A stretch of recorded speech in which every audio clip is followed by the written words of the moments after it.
रामायण के 24,000 श्लोक से कौन सा मंत्र बनता है? जब भगवान राम भगवान विष्णु के अवतार और लक्ष्मण जी शेषनाग के अवतार थे तो उनके अन्य भाई भरत शत्रुघ्न किसके अवतार थे? रामायण में लक्ष्मण जी का दूसरा नाम भी है, उनका दूसरा नाम क्या है? भगवान राम ने लक्ष्मण जी को किसके कहने पर मृत्यु दंड दिया था? जी हाँ, ऐसे ही रामायण के 13 रहस्यों से पर्दा उठेगा इस प्रस्तुति में। आइए मित्रों, वीडियो को शुरू करते हैं। मित्रों नमस्कार, मैं संजय प्रजापति आपके अपने आध्यात्मिक चैनल नमस्तेतु.in में स्वागत करता हूं। आज आपके समक्ष एक अलग टॉपिक पर बेहतरीन प्रस्तुति मैं आपके सामने लेकर आया हूं, जिसको आपने देखा तो पता चल जाएगा कि रामायण के 13 रहस्य जो किसी को नहीं पता है, रहस्यों को जानने हेतु ये पूरा वीडियो देखें, तभी पता लगेगा। 13 रहस्यों को जानने के लिए मेरे साथ इस प्रस्तुति में आपको बने रहना होगा और इस प्रस्तुति को पूरा बिना स्किप किए देखते रहना होगा, क्योंकि कब कौन सी जानकारी आपसे मिस हो जाए। मित्रों, वीडियो का टॉपिक है रामायण के 13 रहस्य जो किसी को नहीं पता।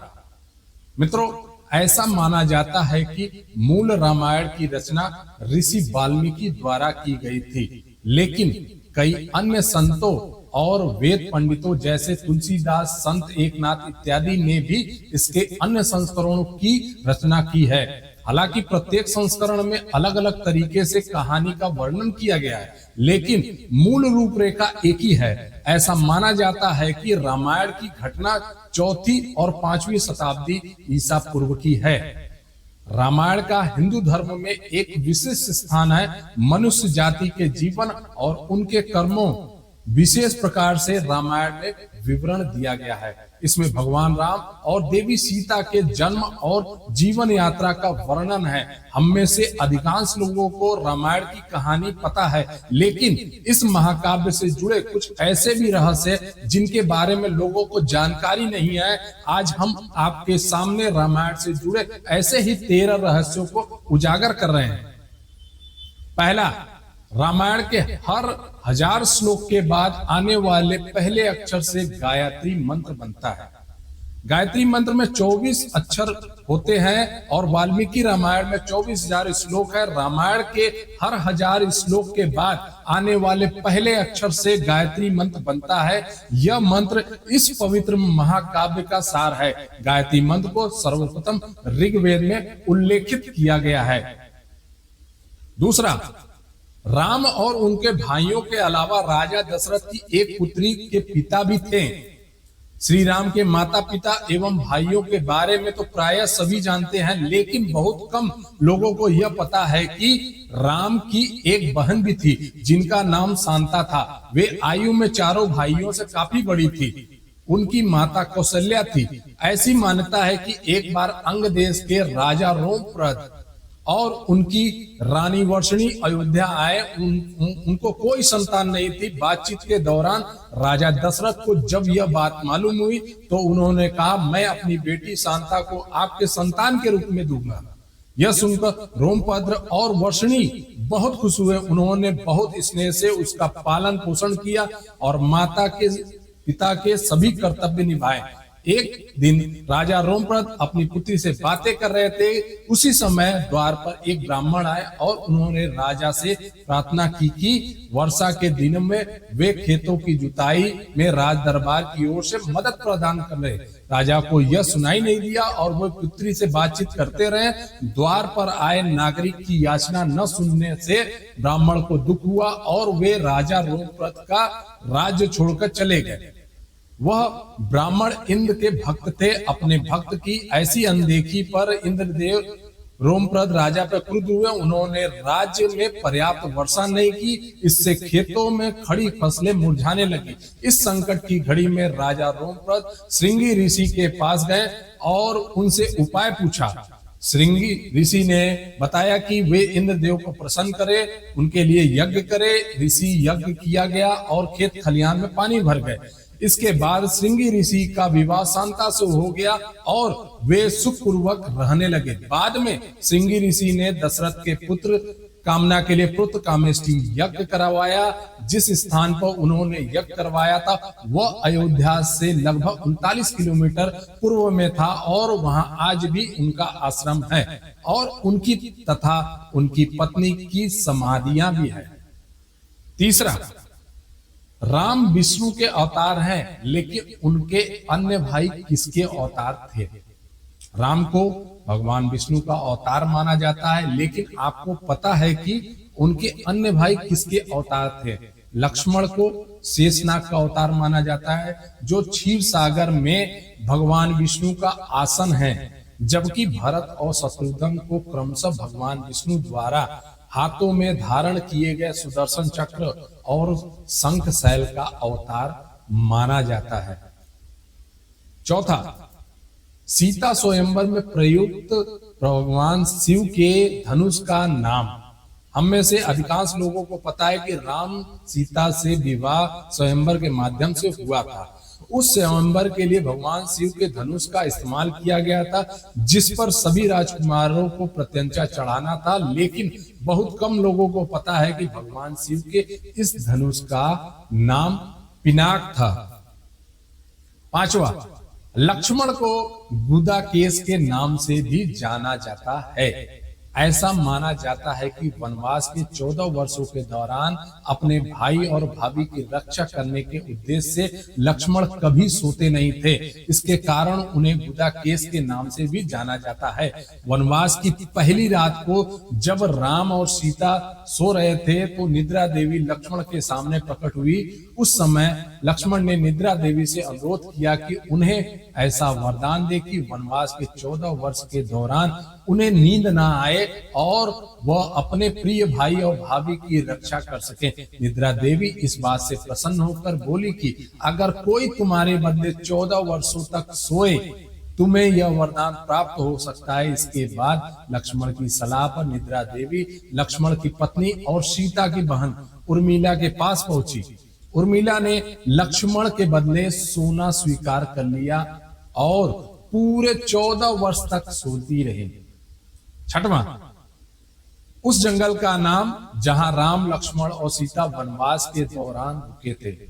रामायण महाकाव्य की कहानी के बारे में हम सभी जानते हैं कि राम और सीता लक्ष्मण के साथ 14 वर्षों के लिए वनवास गए थे और राक्षसों से राजा रावण को हराकर वापस राज्य में लौटे थे। हम में से अधिकांश लोगों को पता है कि राम लक्ष्मण और सीता कई साल वन में बिताए थे, लेकिन कुछ ही लोगों को उस वन के नाम की जानकारी है। उस वन का नाम दंडकारण्य था, जिसमें राम, सीता और लक्ष्मण ने अपना वनवास बिताया था। यह वन लगभग 35,600 वर्ग मील में फैला हुआ है, जिसमें वर्तमान में छत्तीसगढ़, उड़ीसा, महाराष्ट्र और आंध्र प्रदेश के कुछ हिस्से शामिल थे। उस समय यह वन सबसे भयंकर राक्षसों का घर माना जाता था, लेकिन उसका नाम दंडकारण्य था, जहां दंड का अर्थ सजा देना और अरण्य का अर्थ वन है। सातवां, लक्ष्मण रेखा का प्रकरण वर्णन वाल्मीकि रामायण में नहीं है।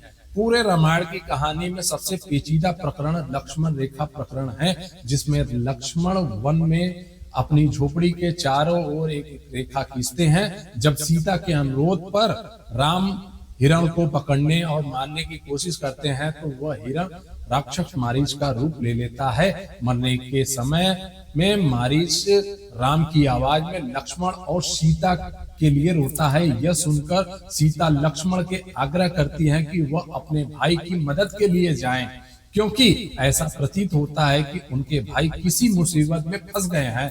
पहले तो लक्ष्मण सीता को अकेले जंगल में छोड़कर जाने को राजी नहीं हुए, लेकिन बार बार सीता द्वारा अनुरोध करने पर वह तैयार हो गए।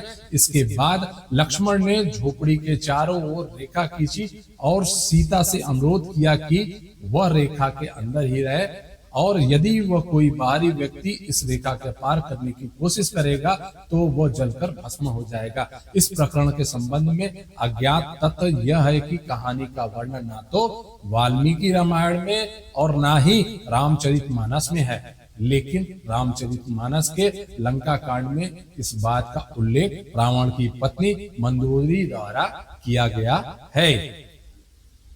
8वां, रावण का एक उत्कृष्ट वीणा वादक था। रावण सभी राक्षसों का राजा था। बचपन में वो सभी लोगों से डरता था क्योंकि उसके 10 सिर थे। भगवान शिव के प्रति उसकी दृढ़ आस्था थी। इस बात की पुख्ता जानकारी है कि रावण एक बहुत बड़ा विद्वान था और उसने वेदों का अध्ययन किया था। लेकिन क्या आपको पता है कि रावण के ध्वज में प्रतीक के रूप में वीणा होने का कारण क्या था? चूंकि रावण एक उत्कृष्ट वीणा वादक था, जिसके कारण उसके ध्वज में प्रतीक के रूप में वीणा अंकित था। हालांकि रावण इस कला को ज्यादा तवज्जो नहीं देता था, लेकिन उसे यह यंत्र बजाना पसंद था। 9वां, इंद्र के ईर्ष्यालु होने के कारण कुंभकर्ण को सोने का वरदान प्राप्त हुआ। रामायण में एक दिलचस्प कहानी हमेशा सोने वाले कुंभकर्ण की है। कुंभकर्ण रावण का छोटा भाई था, जिसका शरीर बहुत ही विकराल था। उसके अलावा वो पेटू बहुत अधिक खाने वाला भी था। रामायण में वर्णित है कि कुंभकर्ण लगातार 6 महीनों तक सोता रहता था और फिर सिर्फ एक दिन खाने के लिए उठता था और पुनः 6 महीने तक सोता रहता था। लेकिन क्या आपको पता है कि कुंभकर्ण को सोने की आदत कैसे लगी थी? एक बार एक यज्ञ की समाप्ति पर प्रजापति ब्रह्मा कुंभकर्ण के सामने प्रकट हुए और उन्होंने कुंभकर्ण से वरदान मांगने को कहा। इंद्र को इस बात से डर लगा कि कहीं कुंभकर्ण वरदान में इंद्रासन न मांग ले। अतः उन्होंने देवी सरस्वती से यज्ञ की समाप्ति पर प्रजापति ब्रह्मा कुंभकर्ण के सामने प्रकट हुए और उन्होंने कुंभकर्ण से वरदान मांगने को कहा। इंद्र को इस बात से डर लगा कि कहीं कुंभकर्ण वरदान में इंद्रासन न मांग ले। अतः उन्होंने देवी सरस्वती से अनुरोध किया कि वह कुंभकर्ण की जीवा पर बैठ जाए, जिससे वह इंद्रासन के बदले इंद्रासन मांग ले। इस प्रकार इंद्र की ईर्ष्या की वजह से कुंभकर्ण को सोने का वरदान प्राप्त हुआ। 10वां, नासा के अनुसार रामायण की कहानी और आदम का कुल एक दूसरे से जुड़े हुए है। रामायण की कहानी के अंतिम चरण में वर्णित है कि राम और लक्ष्मण ने वानर सेना की मदद से लंका पर विजय प्राप्त करने के लिए एक पुल का निर्माण किया था। ऐसा माना जाता है कि यह कहानी लगभग 17,50,000 साल पहले की है। हाल ही में नासा के पास जल डमरू मध्य में श्रीलंका और भारत को जोड़ने वाले एक मानव निर्मित प्राचीन पुल की खोज की है। शोधकर्ताओं और पुरातत्वविदों के अनुसार इस पुल के निर्माण की अवधि रामायण काल में वर्णित पुल के निर्माण काल से मिलती है। नासा के उपग्रहों द्वारा खोजे गए इस पुल को आदम का पुल कहा जाता है और इसकी लंबाई लगभग 30 किलोमीटर है। 11वां, रावण को पता था कि वह राम के हाथों मारा जाएगा। रामायण की पूरी कहानी पढ़ने के बाद हमें यह पता चलता है कि रावण एक क्रूर और सबसे विकराल राक्षस था, जिससे सभी लोग घृणा करते थे। जब रावण के भाइयों ने सीता के अपहरण की वजह से राम के हमले के बारे में सुना तो अपने भाई को आत्मसमर्पण करने की सलाह दी थी। यह सुनकर रावण ने आत्मसमर्पण करने से इनकार कर दिया और राम के हाथों मरकर मोक्ष पाने की इच्छा प्रकट की। उसने कहा कि अगर राम और लक्ष्मण 2 सामान्य इंसान हैं तो सीता मेरे पास ही रहेगी, क्योंकि मैं आसानी से उन दोनों को परास्त कर दूंगा, और यदि वो देवता है तो मैं उन दोनों के हाथों से मरकर मोक्ष प्राप्त करूंगा। 12वां, आखिर क्यों राम ने लक्ष्मण को मृत्यु दंड दिया? रामायण में वर्णित है कि श्री राम ने न चाहते हुए भी जान से प्यारे अपने छोटे भाई लक्ष्मण को मृत्यु दंड दिया था। आखिर क्यों भगवान राम ने लक्ष्मण को मृत्यु दंड दिया था? यह घटना उस वक्त की है जब श्री राम लंका विजय के बाद अयोध्या लौट आए थे और अयोध्या के राजा बन गए थे। एक दिन यम देवता कोई महत्वपूर्ण चर्चा करने के लिए श्री राम के पास आते हैं। चर्चा प्रारंभ करने से पूर्व उन्होंने भगवान राम से कहा कि आप मुझे वचन दें कि जब तक मेरे और आपके बीच वार्तालाप होगी हमारे बीच कोई नहीं आएगा, और जो आएगा उसे आप मृत्यु दंड देंगे। इसके लिए बाद राम लक्ष्मण यह कहते हुए द्वारपाल नियुक्त कर देते हैं, जब तक उनकी और यम की बात हो रही है किसी को अंदर न आने दिया, अन्यथा वह उसे मृत्यु दंड देंगे। लक्ष्मण भाई की आज्ञा मानकर द्वारपाल बनकर खड़े हो जाते हैं। लक्ष्मण को द्वारपाल बने कुछ ही समय बीतने के बाद ऋषि दुर्वासा का आगमन होता है। जब दुर्वासा ने लक्ष्मण से अपने आगमन के बारे में राम को जानकारी देने को कहा तो लक्ष्मण ने विनम्रता से कहा, मना कर दिया। इस पर दुर्वासा क्रोधित हो गया और उन्होंने संपूर्ण अयोध्या को श्राप देने की बात कही। लक्ष्मण ने शीघ्र ही निश्चय किया कि उनको स्वयं का बलिदान देना होगा ताकि वो नगरवासियों को ऋषि के श्राप से बचा सके, और उन्होंने भीतर जाकर ऋषि दुर्वासा के आगमन की सूचना दी।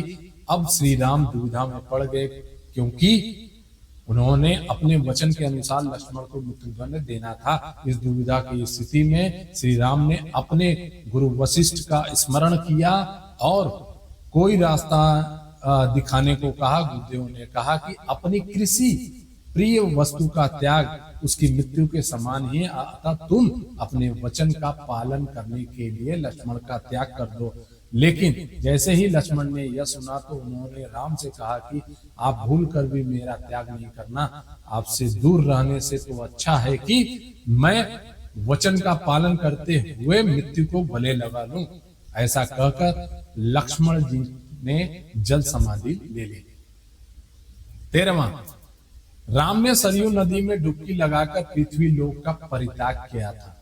ऐसा माना जाता है कि जब सीता ने पृथ्वी के अंदर समाहित होकर अपने शरीर का परित्याग कर दिया तो उसके बाद राम ने सरयू नदी में जल समाधि लेकर पृथ्वी लोक का परित्याग किया था। मित्रों, उपरोक्त जानकारी विविध स्रोत पर आधारित है।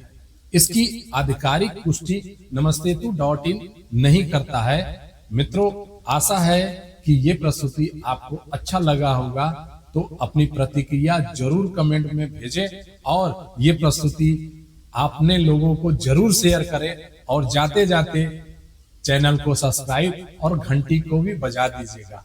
प्रस्तुति पूरा देखने हेतु आप सभी का बहुत बहुत धन्यवाद। मिलते हैं फिर एक नई प्रस्तुति में, तब तक के लिए आप सभी स्वस्थ रहें और मस्त रहें। नमस्कार मित्रों।